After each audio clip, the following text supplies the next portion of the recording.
Kabanata 3, Sorry. Hindi pa rin nagre-reply? Ate Ava asked. Pag-uwi ko sa amin, naroon na ang tatlo at naghihintay. They didn't find anything productive with my interaction with Aries. Ang maganda lang daw doon ay ang pagkakakuha ko ng numero niya, kaya heto at tinetext nila gamit ang cellphone ko. Hindi pa rin eh. Si Jane na may hawak sa cellphone ko. I am watching a movie in our movie room while they are busy doing that. I don't mind. I am not expecting anyone to text me. Kung may magte-text man o magchat, iyon yung mga gustong pumarma na hindi ko naman pinapansin. Ibinalik ni Jane sa akin ang cellphone ko. 2 oras din sila halos naghintay na mag-reply si Aries. Ayaw naman nilang damihan ng text at magmukhang desperada, kaya hinintay lang talaga nila.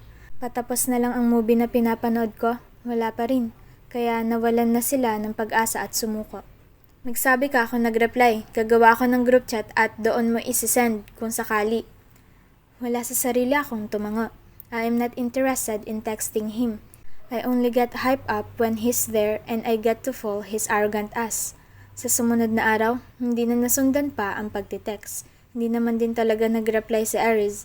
Hindi na ako nagtaka. The way he gave me his number, it was all just to get rid of me. By now, he probably changed his postpaid number just to avoid my text. Bakit daw hindi sasama ang mga ate mo at si Jane? Naduduwag na ang mga iyon. I sighed at Lana's question. Sa araw na ito, marami kaming gagawin ni Lana para sa utos ni na Ate Ava at Jane. Pupunta kami ng probinsya kung saan daw si Aries ngayon para ipagpatuloy ang plano. Jane assured me that even if I interact with Aries or not, I will get another date from her brother.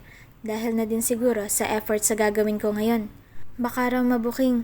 Sagot ko, sabay tanggap sa inaabot ni Lana na damit. Tapos mag-isa ka lang pupunta kung hindi mo ako sinama? I rolled my eyes and nodded. Umiling si Lana. Mag-aantay lang ang mga iyan sa balita at ikaw ang pain nila. Hay nako. Ayon sa impormasyon, sa umaga raw ng araw na iyon, mag-aaral si Aries ng pagpipiloto. Pagkatapos noon ay susunod siya sa katabing restaurant at doon mag-i-equestrian naman. I have learned to ride a horse when I was young. Tinuruan ako ni Daddy kaya medyo kampante ako na marunong ako roon. Iyon ang gagawin ko mamaya. Ang mamahalin din talaga ng mga habis nitong mga Riego. Sila na nang nasa loob na kami ng sasakyan at bumabiyahe na. It would be nice to keep up with the conversation only if I were interested with the Riegos, especially Aries. Alam ko, nag-racing din si Hades, hindi ba? These are not cheap sports and hobbies, pero bawi naman sa pag-aaral at pagtatrabaho nila noon. Ang alam ko, parehong naging construction worker ang dalawa at tinutustusan ang sariling pag-aaral. Napabaling ako dahil hindi ko alam iyon. Narinig ko na siguro iyon tungkol sa mga Riego pero hindi na ganito kadetalyado. Hindi mo alam? Lana smirked. Construction worker? Yes, ang galing 'di ba? Ang ganyang karangyang pamilya, may dugong hidalgo pa, pero mapagkumbaba. Kumunot ang noo ko. Minsan na kaming bumisita sa isang site ng mga Riego noon kasama si Daddy. There was a project that needed collaboration from the VHRV, kaya naman naroon din kami. Hindi ko nga lang maalala na may ganoon. They said it is so they can understand how their employees work hard, and soon, when they lead, they will take into consideration the hardships of all the employees of the company at siguro na rin para talaga maituro ang pagpapakumbaba sa kanilang magkapatid. Hindi ako nagsalita. Iyon ang sabi ni Daddy, pero naisip ko kung ako nagkaanak, umiling sila na. Hindi siya makakaranas ng ganoon. Napatingin ako sa kanya. She smiled at me. Our family name is Rich, but we are not anymore. Marami akong kinakainggitan. Napakurap-kurap ako. Hindi ka naman dapat naiinggit. May mga bagay din na meron sa'yo na wala sa iba. Na may pera, Lana. I don't want my child to envy people. She smiled. Nang napansin niya na sumeryoso na ako at natahimik habang nakikinig sa kanya, tumawa siya ng malakas at bahagya akong itinulak.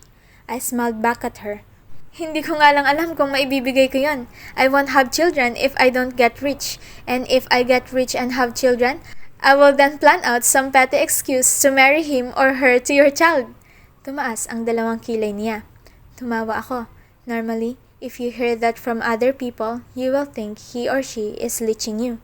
Hindi ko alam kung bakit hindi ko nararamdaman iyon para kay Lana. O siguro dahil hindi naman talaga kayang sabihin iyon ng ibang tao. Sila na lang ang nakakapagsabi noon ng straight to the point, kahit pa alam niyang pwede naman akong magalit. You really think I would let my daughter marry your son? Lalo na ngayon nalaman ko na pera lang ang habol mo sa anak ko? Sinasabayan ang kahibangan niya. She smirked evilly. My son will be hardworking and very handsome. He will have his own money. Who wouldn't fall in love with him? Umiling ako at naisip, paano naman kung baligtad?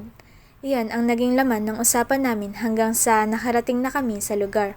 The first thing we immediately noticed on the restaurant was the presence of Aries' girlfriend. Nakita niya rin kaming pumasok. Binaliwala ko siya. Medyo iritado pa rin sa huling pagkikita namin sa coffee shop at mas naging iritado na nandito ulit siya. I never thought she'd be here and suddenly my mood changes. Ako na ang order? Sila na nang nahalata ang pagkakawala ko sa sarili. Nakaupo na kami sa isang lamesa at nakatingin sa menu.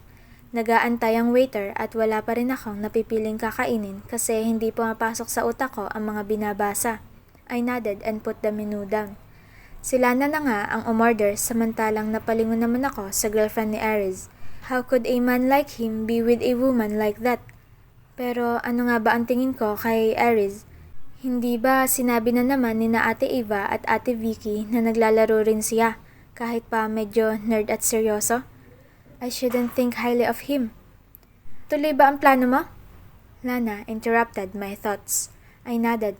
Wala rin naman akong plan B para ngayon. She smirked. Mukhang bentang-benta ng mga ate mo si Lucas para panindigan mo ang lahat ng ito. Truth is, maybe that is the case, but there's something else. I want to put Aries' arrogance down. If I cannot break his heart, then at least I'd ruin his ego. I'll get ready now. Oh, how about your food? Ang dami pa naman ang in-order ko. Mamaya na ako kakain. Sabi ko at iniwan na sila na. I dressed up for my horseback ride and if I can join the equestrian later. Matagal bago ako natapos sa pagbibihis at nang natapos naman, pumunta muna ng restroom para mag-ayos ulit. Halos bumagal ang paghuhugas ko ng kamay nang nakita ang pagpasok ng girlfriend ni Aries. When she saw me, her eyes immediately turned menacing. Remembering the last time, she probably thinks she won the battle.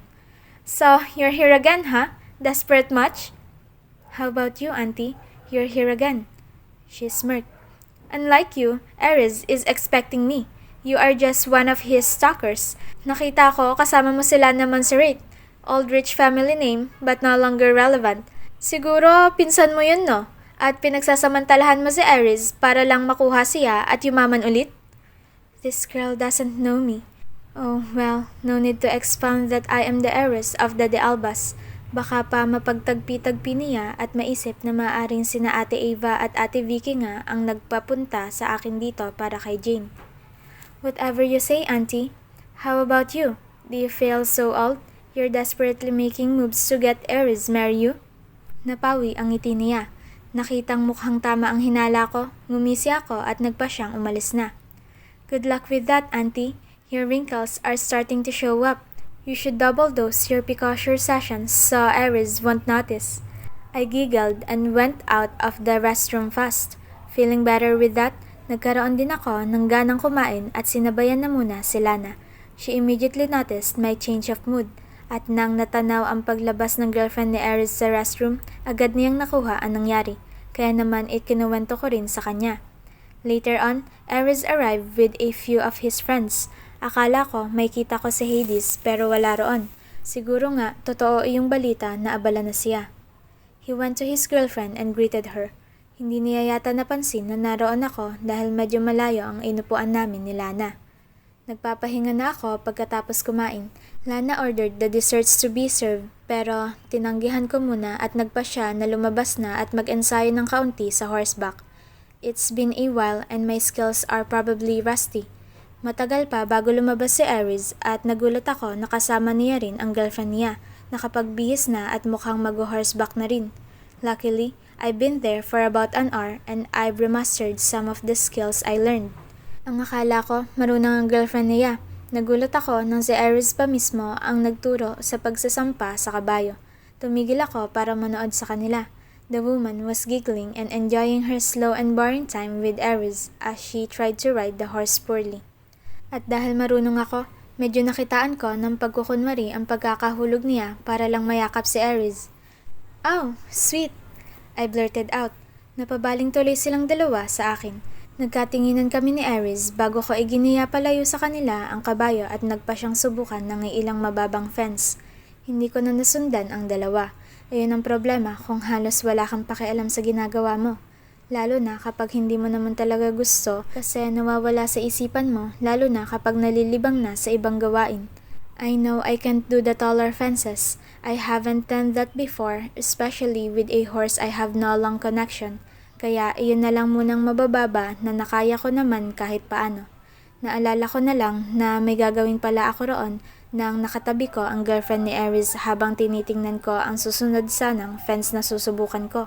"Pasikat ka, kala mo naman magaling, sa mababa lang naman ang kaya mo," she said. I almost rolled my eyes. She's so pathetic. "Why are you here? And where is your boyfriend?" Nagpatuloy ka na lang sana sa pagpapaturo sa kanya. "Hindi ako kagaya mo. If he wants to go and enjoy his sport, I'll let him be. You're a kid and you don't understand that it is important for adults to enjoy individuality and not to be clingy." "Oh yes, auntie. Nalimutan ko na matatanda na pala kayo. Masyado kasing pambata ang moves mo. Kunwari hindi marunong pero halata sa stance mo na hindi mo to first time na mag-equestrian." Angry at what I just said, she turned her horse towards mine.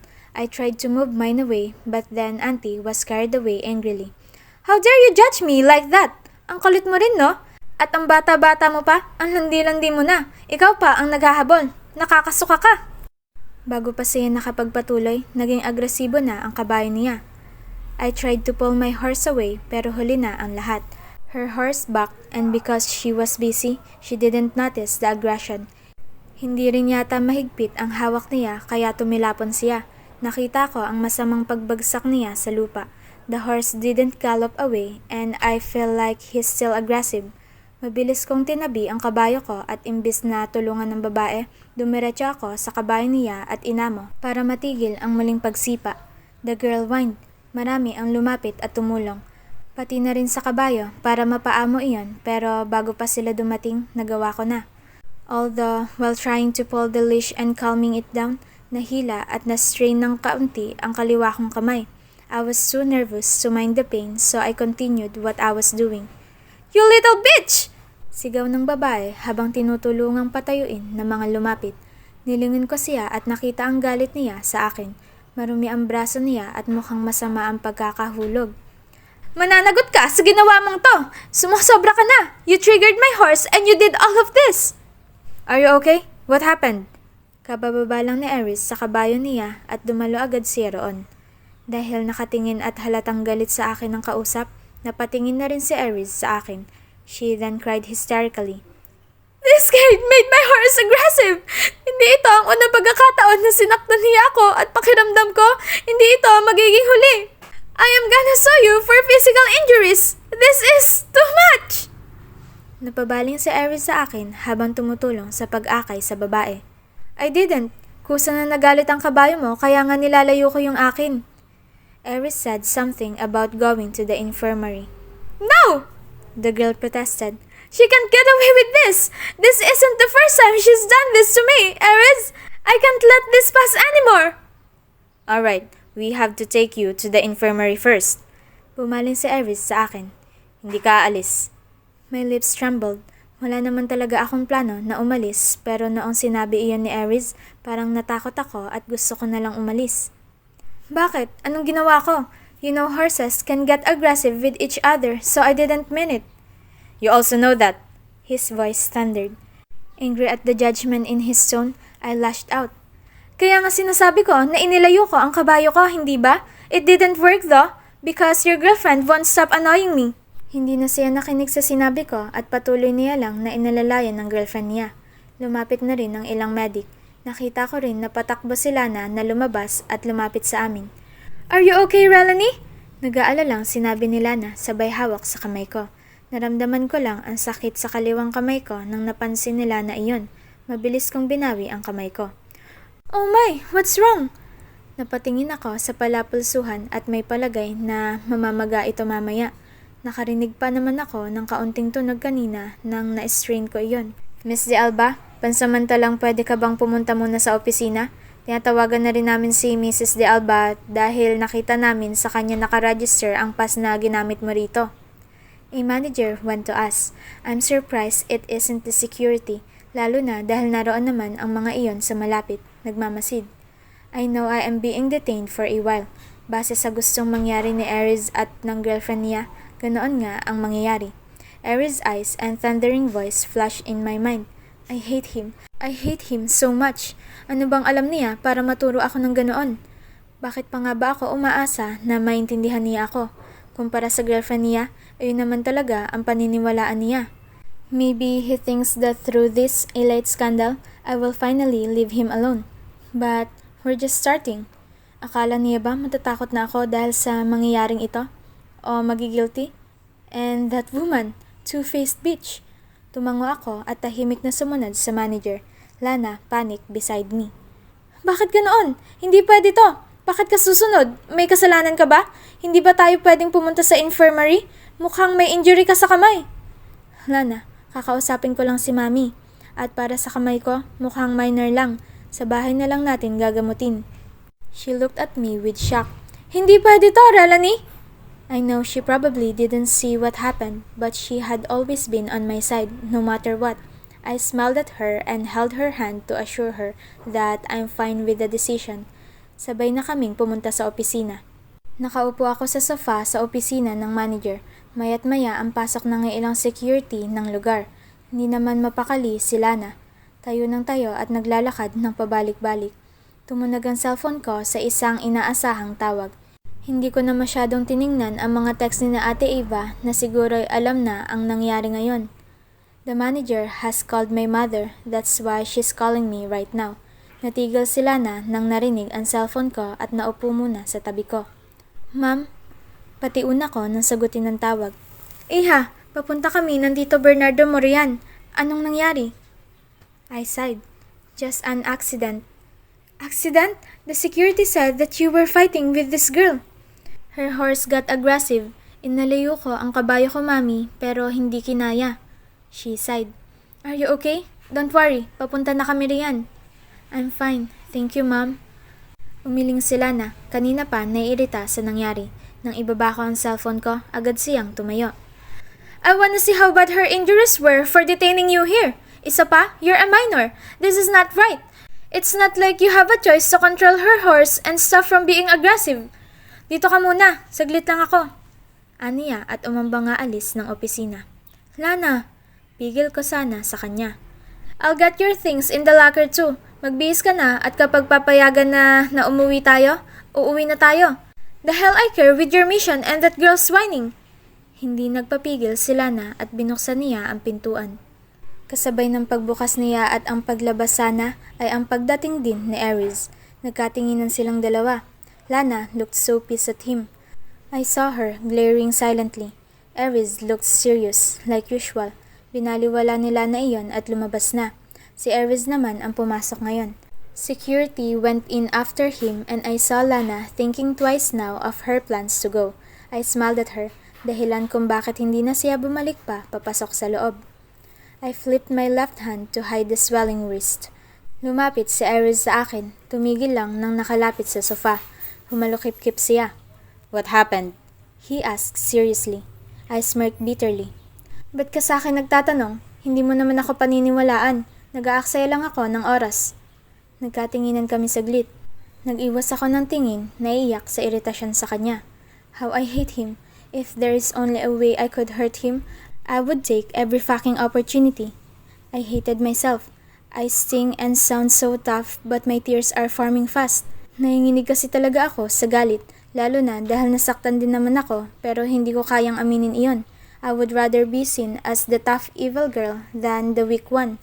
At baka pa imbis na aluin ako, pararatangan lang na nagkukunwaring nasaktan para kaawaan at makatakas sa kasalanan. Fuck their pity. She said you said something hurtful. Hindi niya rin namalaya na naging agresibo ang kabayo. You knew, right? Yes, I knew. I tried to pull my horse away, but she kept on pulling her horse towards mine. Kasalanan ko ba yon?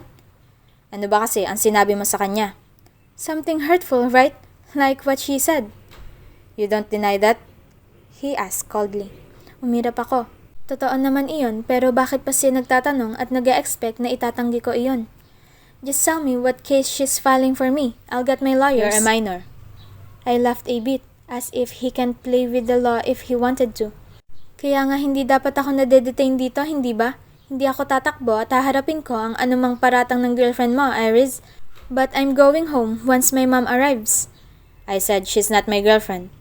As if it matters now. Wala akong pakialam. Isaksak mo ang lahat ng iyan sa baga mo.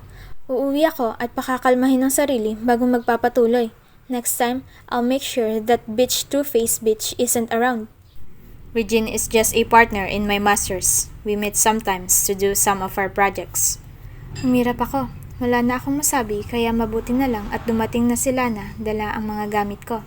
Walang pag-aalinlangan lumapit sila na sa akin. Tumayo ako at sinalubong siya para lang maputol ko ang pinag-uusapan namin ni Aries. Magbihis ka muna. Nasa gate na raw si tita, sabi ng driver. Tumango ako. Thank you. Tinanggap ko ang damit ko at sinamantala ang restroom sa opisina para magbihis. Pagkapasok ko, narinig ko naman ang pagpasok ng manager at di ilang tao sa opisina. Sila na ang nagsabi na nagbibihis lang ako. When I closed the door, I didn't hear their talks clearly anymore. Matagal bago ako natapos. Naisip kong nakarating na siguro si Mami ayon sa naririnig kong lumalakas na usapan sa labas. Mukha nga. I went out of the restroom and saw the security and the manager talking. Lana was there waiting for me, but Aries isn't. Minor lang ang injuries at may ilang bruises lang. Nakausap na ni tita ang security, pati si Aries. Natigilan sila na nang nalingunan ang pagdating ni Aries. His eyes were directed at me before it dropped on my hand. Let me see your hand. He commanded. Napakurap-kurap ako at napabaling kay Lana. Lana bit her lower lip. Halatang hindi na napigilan ang bibig. Sa galit niya kanina, mukhang hindi siya matatahimik hanggat hindi niya nasasabi iyon. I looked at Lana with utter dismay, but she only smiled sadly at me. Let's go to the infirmary and have your injury checked. Ani Aries kahit hindi ko pa na ipapakita iyon. Huwag na. This isn't the first time I strained my wrist. Sa bahay ko na ito gagamutin. Let me see. May diin sa boses niya at naglahad na ng kamay. Umiling ako. I wanna go home now. Kung may reklamo pa kayo, siguro naman alam nyo kung saan kami tatawagan. And my mom has arranged a lawyer for me. So don't worry, I won't run. That is not my concern. I want to see your injury. I smiled. Before I could say something, door opened and Tito Bernardo appeared. There you are, Melanie. Are you done, Iha? I settled everything now, so you don't have to worry about anything. Let's go. For the first time, I felt relieved hearing Tito Bernardo's words. Hindi natanggal ang tingin ni Aries sa akin. Aries, tawag ni Tito Bernardo sa kanya. Matagal bago siya bumaling doon, at nang naagaw na ang atensyon, sinamantala ko iyon para hilahin na sila na roon at makalabas na kami. My Melanie is still a minor. I heard Tito Bernardo's words before we went out of the office. Sa sasakyan ni na Mami kami sumabay. Nakabuntot ang driver ko sa likod ng SUV. She started with her sermons about what happened before she assured me that she will handle it. Mabuti na lang at nasa Cavite lang kami ng tito mo kaya agad na aksyonan. Why were you there, Melanie? Napatingin sila na sa akin. Halata na namang gustong sumabat at sabihin ang totoo. Na sina Ate Eva at Ate Vicky talaga ang nagtulak sa akin doon. I held her hand and answered immediately. Gusto ko lang subukang mag-equestrian ulit. That is not a very nice sport, Melanie. Si Tito Bernardo naman. Kumunot ang noo ko pero binaliwala rin nang binaliwala naman iyon ni Mami. At sa lahat pa ng pwede mong makabangga, kaibigan pa ni Aries Riego, sure they are good competitors but we can't always trust them. Naririnig ko pa naman ang usap-usapan na ang kapatid noon ay mukhang may pagkatuso sa negosyo. Mahirap makabangga. What can they do? Bankrupt us? I challenge. Mami laughed a bit, knowing we would never go down because of our established name. Anyway, sino ba iyong babae at bakit mo nakakaaway? Ang sinabi, hindi ito ang unang pagkakataon na nangyari iyon. Just a random girl I hate, sabi ko. Hindi na nagtanong pa si Mami ng detalye. Sinabi niya lang ang mga pwede kong aksyon at positibo siya na hindi magkakaroon ng kaso o kahit settlement man lang. Bukod sa minor pa ako, lalabas daw talaga na aksidente lang iyon.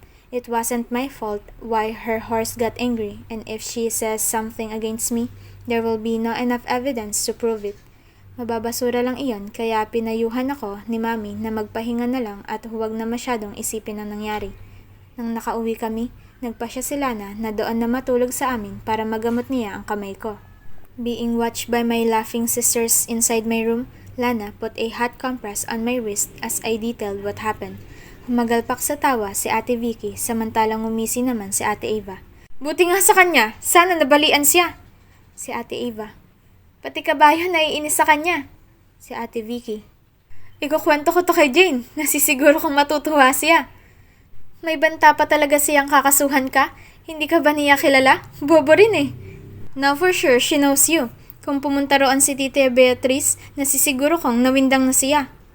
Uurong yun, for sure. Sunod-sunod ang usapan tungkol sa nangyari at tuwang-tuwa sila. Tahimik lang sila na habang ginagamot ako. Tsaka lang siya nagsalita nang umalis na ang dalawa at patapos na siya sa paggagamot sa akin.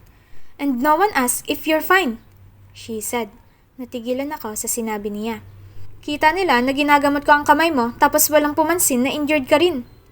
Hayaan mo na, alam naman nilang ayos lang to. Umiling siya. This started funny but now it isn't anymore. You should stop it. Ako naman ang umiling. No, I will continue doing it. For them? So you'd please them? Suminghap ako at umiling. Her eyes narrowed. I have other reasons. You want to get even? Nagkatinginan kami ni Lana. Tumawa siya at umiling bago tumango. Fine. Siguro ayaw ko lang na nasasaktan ka physically while carrying out what your sisters want. If you weren't hurt, I'd probably think you should continue it. Just be careful next time and make sure you won't get physically hurt. At iwasan mo na rin ang girlfriend niya. Kung kasama niya iyon, huwag mo na munang ituloy. Yeah, that's my idea too. Nag-usap kami ni Lana sa kama nang sinubukan ng matulog. I told her I'm excited to see Lucas. For sure, Jane would arrange it again because she will be satisfied about today. Nagkwento rin siya tungkol sa i-date niyang lalaki. Kung may kasabay kang mag-lunch, pwes ako rin no?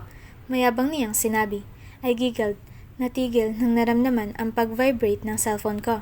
Nakita ko ang message ni Aris doon. Binagsak ko sa tiyan ko ang cellphone. Kinakabahan at hindi alam kung babasahin ba iyon.